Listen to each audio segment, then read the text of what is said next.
ഒരു നൂറ്റാണ്ടിനു ശേഷം അയർലൻഡിലെ county ഗാൽവേയിലെ ടുവാമിൽ Irish കന്യാസ്ത്രീകൾ നൂറുകണക്കിന് ശിശുക്കളെ അടക്കം ചെയ്ത സ്ഥലം പുരാവസ്തു ഗവേഷകരും മറ്റു വിദഗ്ധരും ഖനനം ചെയ്തുകൊണ്ടുള്ള ഗവേഷണത്തിന് തുടക്കമിട്ടു. 1925-നും 1961-നും ഇടയിൽ saint Mary's mother and child ഹോമിൽ മരിച്ച 796 ശിശുക്കളെ ബോൺ സെർക്കോസ് ഉത്തരവ് പ്രകാരം അടക്കം ചെയ്തതായി വിശ്വസിക്കപ്പെടുന്ന ഒരു ഹൗസിംഗ് എസ്റ്റേറ്റിലെ 5000 ചതുരശ്ര മീറ്റർ സ്ഥലത്ത് തിങ്കളാഴ്ച ഗവേഷകർ മണ്ണുകുഴിക്കാൻ തുടങ്ങി. യുവതികളെയും പെൺകുട്ടികളെയും പ്രസവത്തിനായി അയച്ചിരുന്ന മാതൃശിശു ഭവനം എന്നറിയപ്പെടുന്ന ടുവാമിലെ സെന്റ് മേരീസിൽ ചില ശിശുക്കളെ ഉപയോഗശൂന്യമായ ഒരു ഭൂഗർഭ സെപ്റ്റിക് ടാങ്കിൽ അടക്കം ചെയ്തു എന്നാണ് സൂചനകൾ. ഖനനം 2 വർഷം നീണ്ടു നിൽക്കുമെന്ന് അധികൃതർ കണക്കുകൂട്ടുന്നു.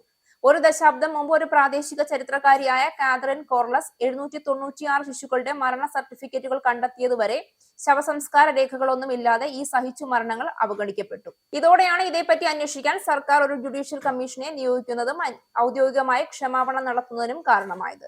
Ireland, UK, Australia, Colombia, Spain, US എന്നിവിടങ്ങളിൽ നിന്നുള്ള പുരാവസ്തു ഗവേഷകർ, നരവംശ ശാസ്ത്രജ്ഞർ, മറ്റ് ഫോറൻസിക് വിദഗ്ധർ എന്നിവരടങ്ങുന്ന 18-അംഗ സംഘത്തെ നയിക്കുന്നത് മുൻ അന്താരാഷ്ട്ര റെഡ് ക്രോസ് പ്രതിനിധിയായ ഡാനിയൽ മാക്സ്വീനിയാണ്.